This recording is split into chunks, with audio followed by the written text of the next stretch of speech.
inward part. You form my inward part. When my father's sperm and my mother's egg came together, God was forming me.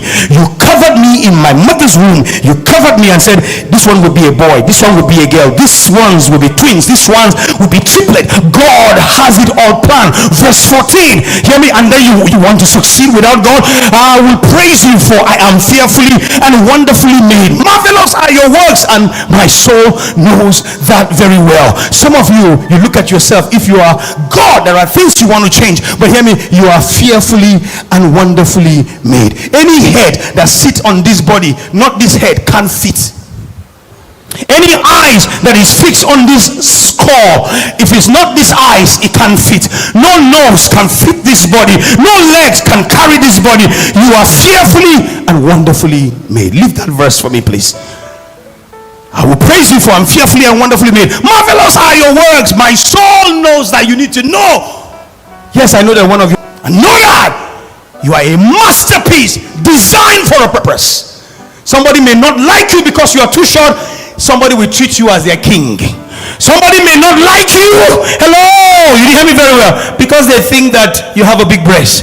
But guess what? That's what somebody is looking for. He said, remember, you are dark. I said, that's chocolates. That's how I'm fearfully and wonderfully made. If I am fair, then this, it will not be fine. This is how God wants it.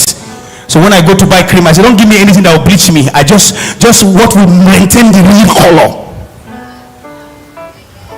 because I am fearfully and wonderfully made. Are you there with me? This is God's formation of man, whether you are he or she, black, red, green, wherever, races of the world. Verse 15. I have 11 minutes. Verse 15. My frame was not hidden from you. You, when I was being made in secret and skillfully wrought in the lowest part of the earth. Verse 16. Your eyes saw my substance when my father's life and my mother's life came together in my mother's womb. There was chemistry. You saw how I was forming. You saw my embryo being yet unformed before I had eyes, legs, hands. And in your book they all were written. We live by what is written. If you don't have knowledge of what is written, people will mess your life back time. When I first gave my life to Christ, my love was for the truth. I read the Bible back to back, not for anything, not to show, not to puffed off, to know the truth. And I said to God, if you give me God counsel, I will give people the right counsel. If you ever get to sit down with me, you need advice, you'll get a good advice. Whether it's about your father and your mother, you will get a good advice. You will get a counsel that your life and destiny can never remain the same. I traveled to America to preach in one church. I need to say this. And a friend of mine, first time I was going to America, I wanted to preach. Every preacher wants to go to America, say and preach. So they got an arrangement. I got to one small church. I flew into Houston, bought my ticket, $700, went to that church. I had an all night with them and I preached. And an all night on Sunday, my offering was $200. When service was over, pastor handed me my offering. You know, I was depressed. I had $200. I spent $700 US. My friend told me, said, in America, Americans are it's a capitalist economy. Are you sure you want to go on this trip? I said, I want to go and be a blessing to humanity. If you're a businessman, you say this is bad business. I looked at it and I said, God, thank you, but I'm grateful. While I sat down in the office, a lady came and said, I want to see the man who preached, that pastor. And the pastor excused me, and we sat down. And she said, I know truly a man of God. And she said, I have something with me. I've been living with a Nigerian, and I'm a black American. I have my own house. I'm doing well. As this, she called the name of the person, obviously Yoruba boy, called his name. He said, you know, he's a good guy. He's anointed, he's gifted. But we've been living for 6 years. And he has not said he wants to marry me. What do you think, man of God? I said, if you go back home today, tell him what is our future together. And if he cannot define where you're going, tell him to pack his things and leave your house. She looked at me and said, nobody in her life has ever been able to have the courage to tell her that. And when she was going, she wrote me a check of $200. So I got 4. So I went back to my hotel. Reverend Dalla called under pastor. They have men meeting for me to go and preach. They came by 5 and picked me, and I was happy that I just wrote my book, The Blessing. So I'm going to tell them about the Father's blessing. When they drove, and I saw over close to about 40 cars, brand new.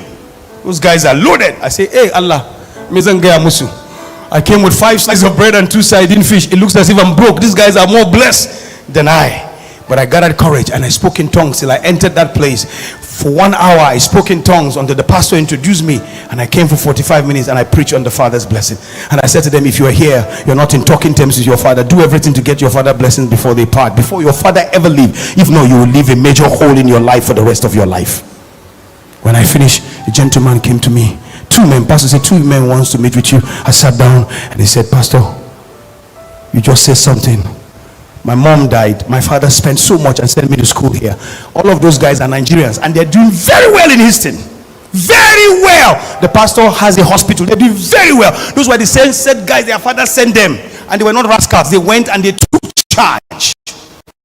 He said, I used to bring my father every year for treatment. I used to bring him. And then one day I brought this lady. I said, this is the lady I want to marry.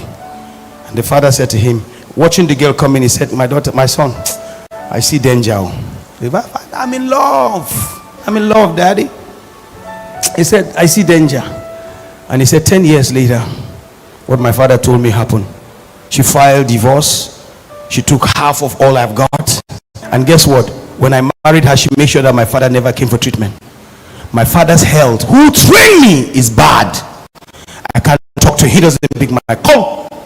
How do I do it? I need to get his blessing. I said, send him text and tell him you are sorry. And tell him you want to talk to him. Make sure you pull through to him. If you have the opportunity, the next available flight, if he has an American passport, bring him for treatment and right all your wrong. And again, when he comes, kneel down and hold his leg and say, give me your blessing before you die. I am very sorry. Reach out to his pocket and brought $200 and gave me. Remove his wristwatch and gave me. Cancel. The next guy came. I'm not in talking terms with my father for 15 years. I said, you need to get it right. Finish. Pulled out $200. This is what we're called. That's what ministry is all about. If you touch people's life, they'll touch your life. It's not out of selfishness. Purpose. And not to bore you, I gave you some things that you need to bring together to be able to find your purpose. For example, you need to know your calling. What is your vocation? Your calling. The word calling is the word kaliod. The reason why God summoned you. My name is Barnabas Arastus. In the military, if you want to call me, if I'm a soldier, you don't call my name Barnabas. You call me by my father's name, Arastus. Because when a superior calls you, he doesn't call your name, he calls your father's name. So the word kaliod is God calling you by your surname. That's why the blind man didn't say Jesus. He said, Jesus, thou son of David. Dive into his DNA. He said, this man knows what he's talking about.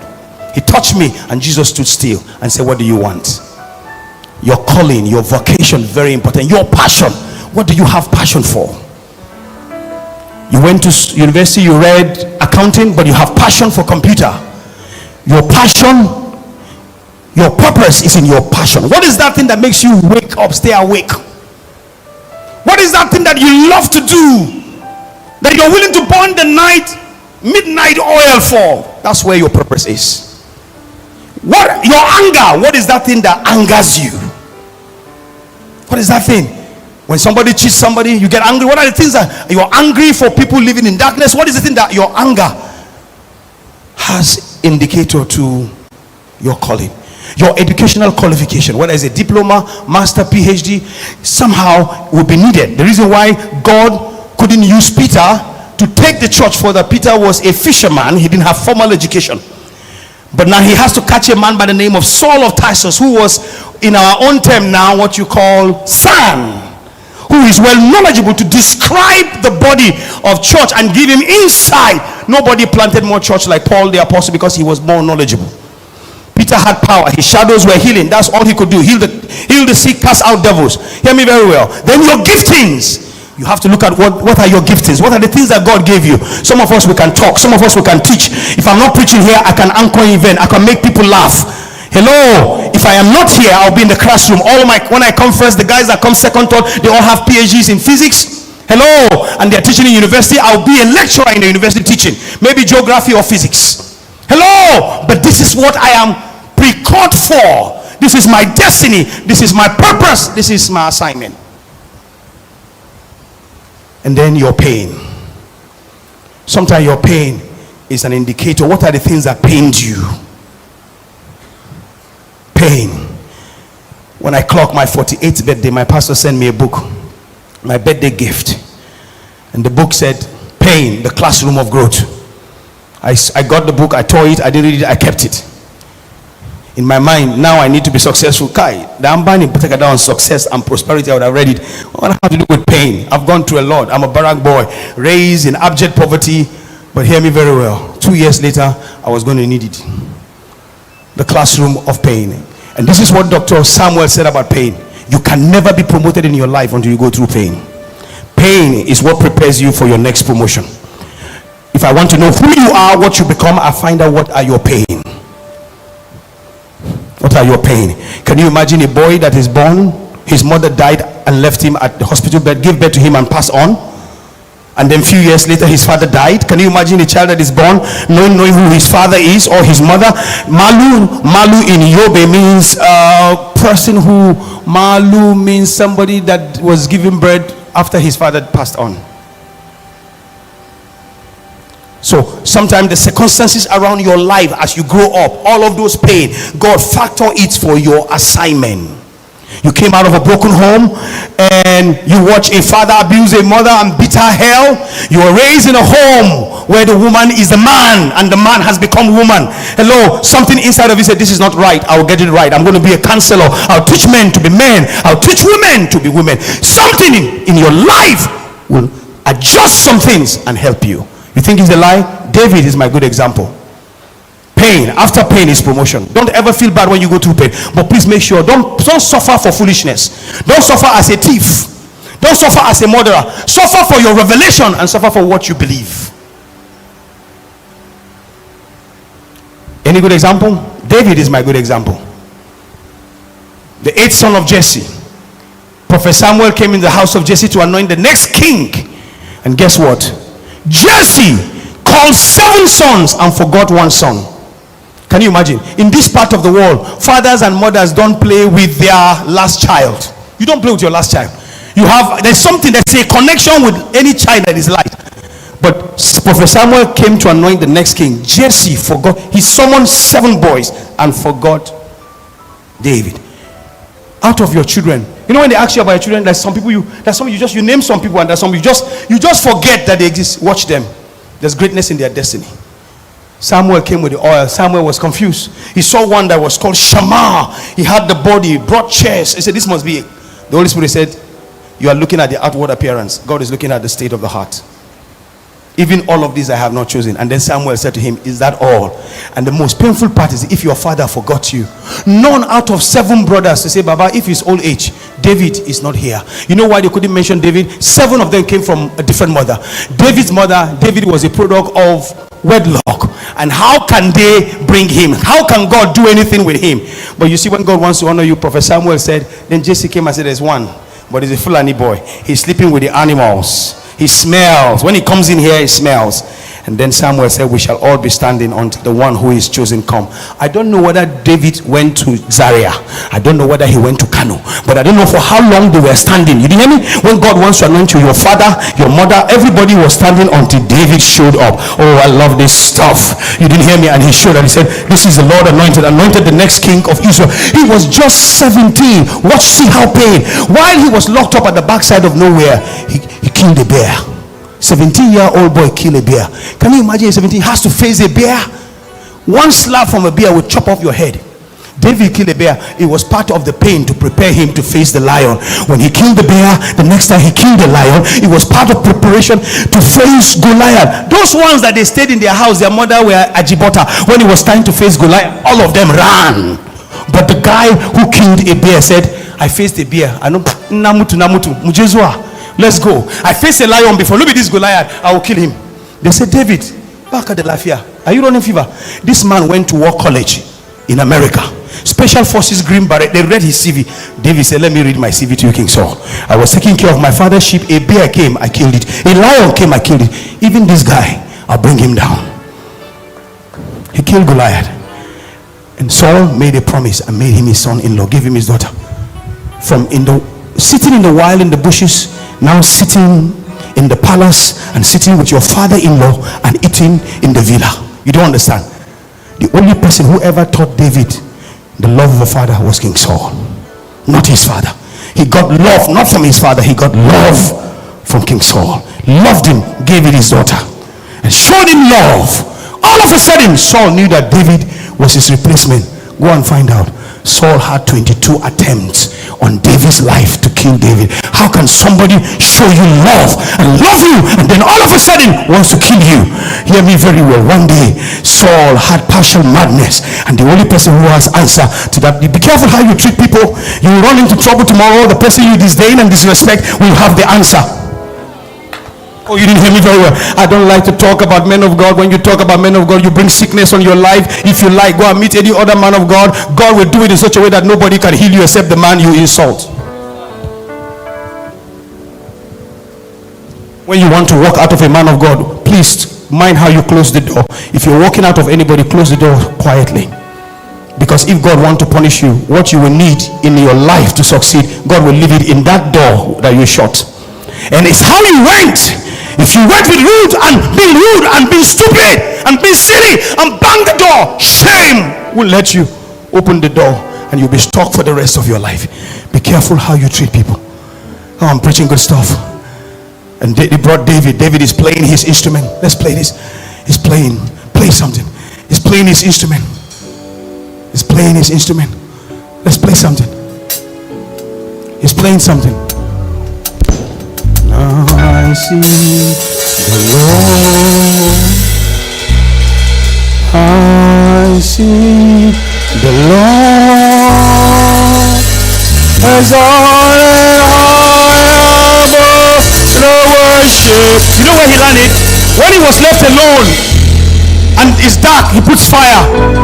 He plays. Now I see the Lord. Nobody to talk to. No mother, no father. Now I see the Lord. Now I see the Lord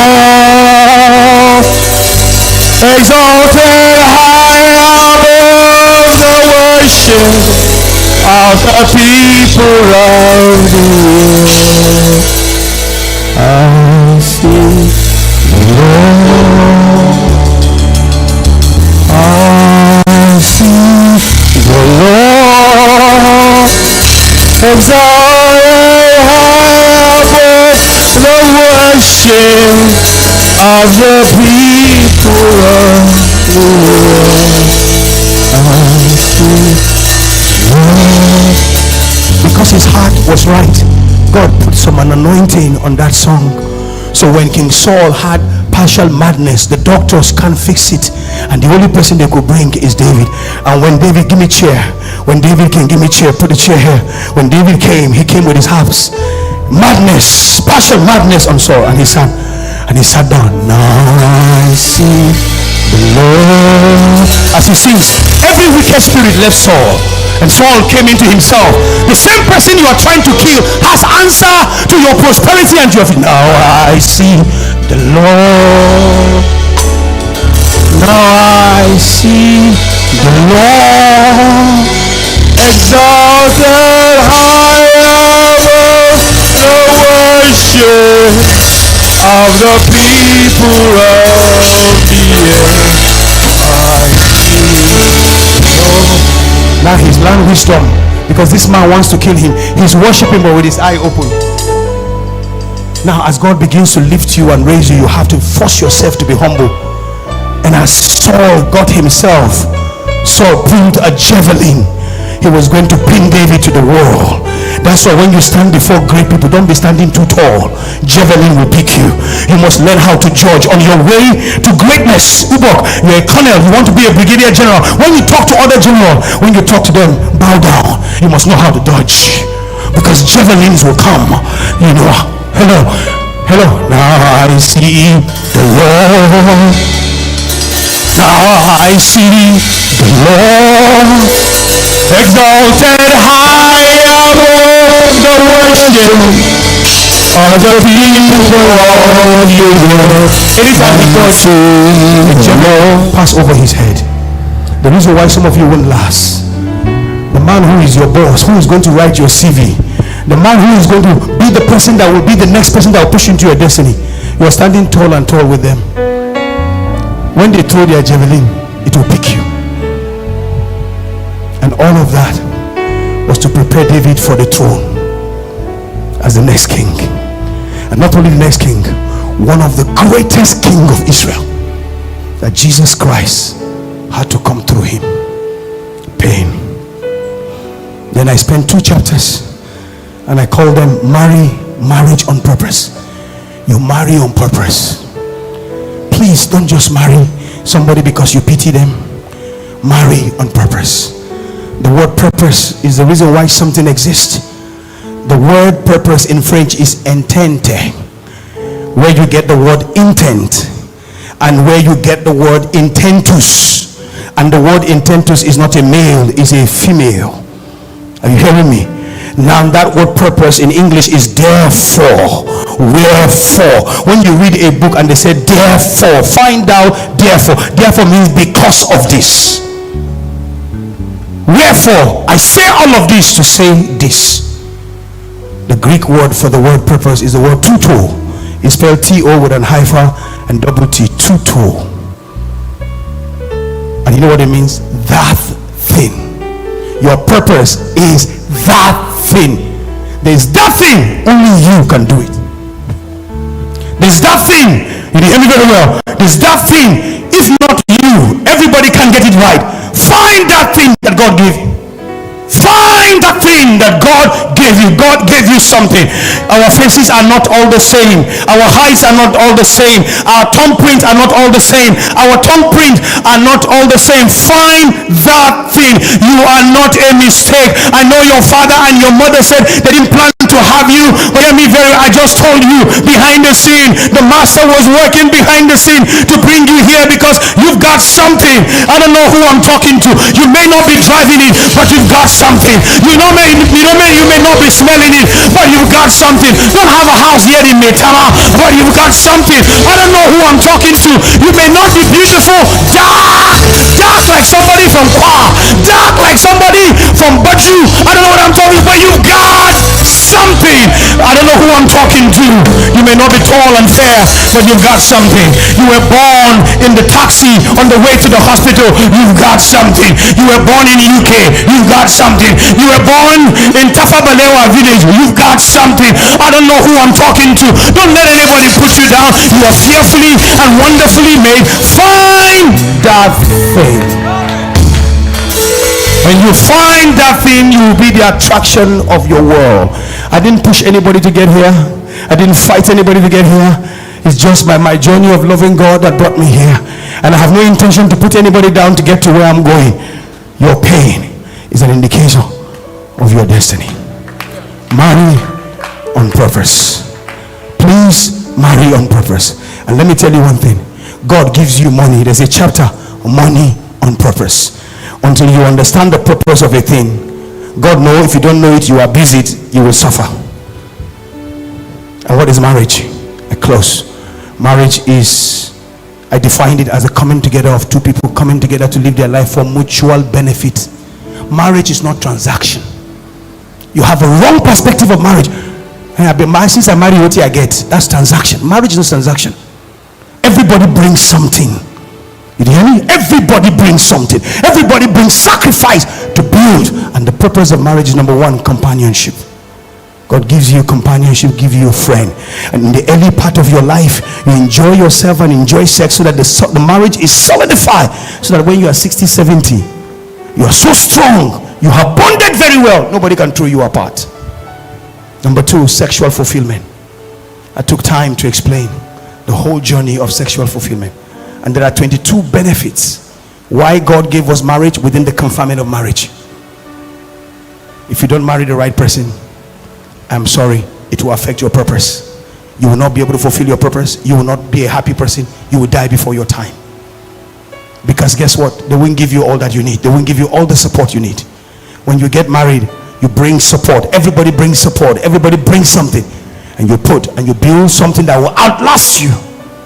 Companionship, sexual fulfillment, procreation, reproduction, and then finally God desire a godly seed. If you ever marry and you don't leave a godly seed, you have failed God. It's not about money now. God wants a legacy of faith. You should raise some people that looks like little Jesuses, who are in the center of God's will for their life and impacting life, and this is not a show. Then in that chapter I wrote 21 reasons why marriages fail. There are 21 reasons why marriages fail,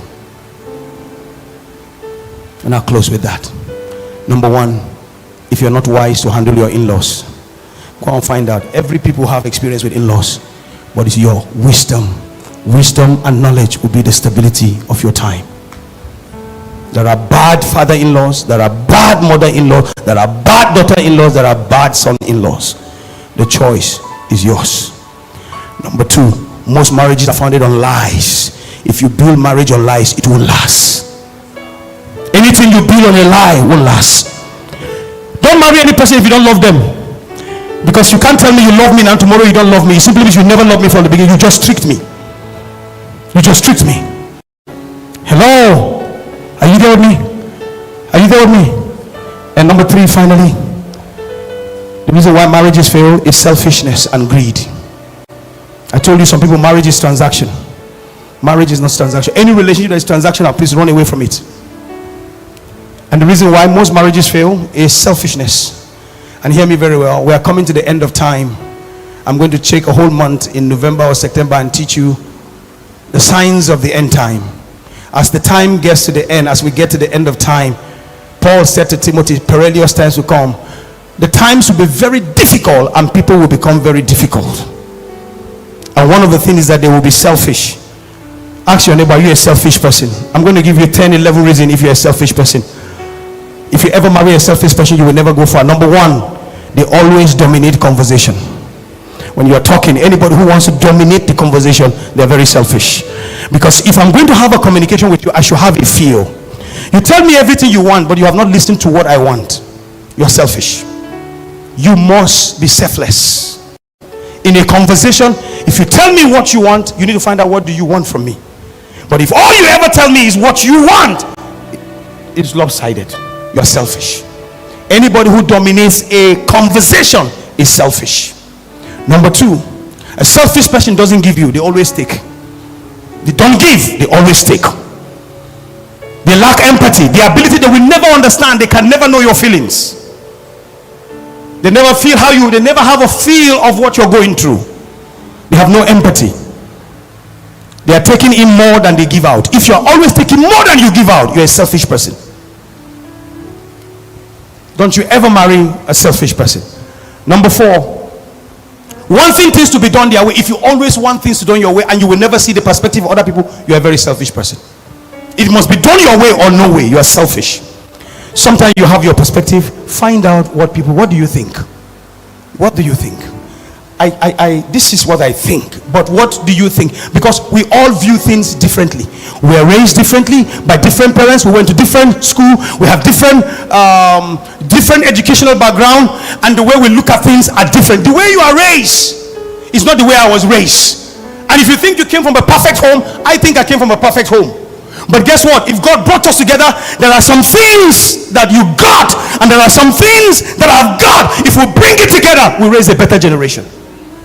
Number five, quick to blame others. If you are too quick to blame others, you are selfish. Ask Adam. If Adam, I told somebody yesterday, I said, and he said to me, he did something wrong, and he said, Reverend, I'm very sorry for keeping you. I said, no problem. I said, if Adam did this, we'll not be here. God won't have placed a curse. When you are wrong, don't blame anybody. Take responsibility, and then we'll move forward. Number six, avoiding responsibility, accountability at all costs. Some people don't want to be accountable to anybody. You are a most dangerous person. You must be accountable to somebody.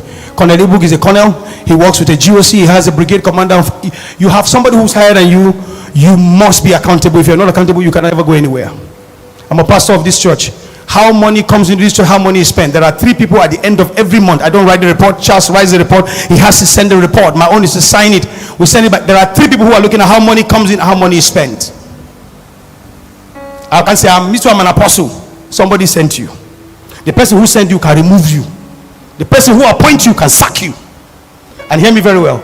In big organization, they're not looking for competence. They're looking for loyalty. Oh. Hey, book, why are you scratching your head? When you become a GOC, then you have a brigade commander who knows more than you. What will you do? What will you do, sir? And he's good, though, very intelligent. All his college, A1, A1, A1, A1. You mess his, if he dare disrespect you, you mess his career. One report on his PR, you put a ceiling on his life. But you prefer to love somebody who doesn't know anything, but is loyal. Oh God, what do you want us to do? How do you want us to do it? You say this person. That's why most people who got to the rank of rear admiral and generals, they don't know anything, but they were loyal. Their organs will say, they are not fighting me over. I will give them all the support to be there, because they will not fight me. Oh God, how do you want us to do it? We are here. If this office succeeds, it's you. But how do you want us to do things? I don't know why I'm talking to somebody. If you get all of that, it will help you. There's a lot of things here I shared that your life and destiny can never remain the same. If you ever get to marry the right person, you don't have to take. I went somewhere and someone said, Viagra. I said, take this away from me. I don't need it. It's, curfew. I said, there is curfew already. There's curfew already. You don't need to add anything. Hello? Am I talking to somebody? Money on purpose. Go and find out the purpose why God would put money in your hand. If you don't find it, there are people that can never be rich for the rest of their life because they don't know the purpose of wealth. Go and find that. Everything God does, He does it for a reason. Find that reason, and your life and your destiny can never remain the same. I hope I tried, and I hope I left you with something. Hallelujah. Let me pray for you. And then from this point, we start on the picture. Stretch your hands. Let me pray for you, Father. For such a time as this, you have made this book to comfort. All I ask you, like my desire is,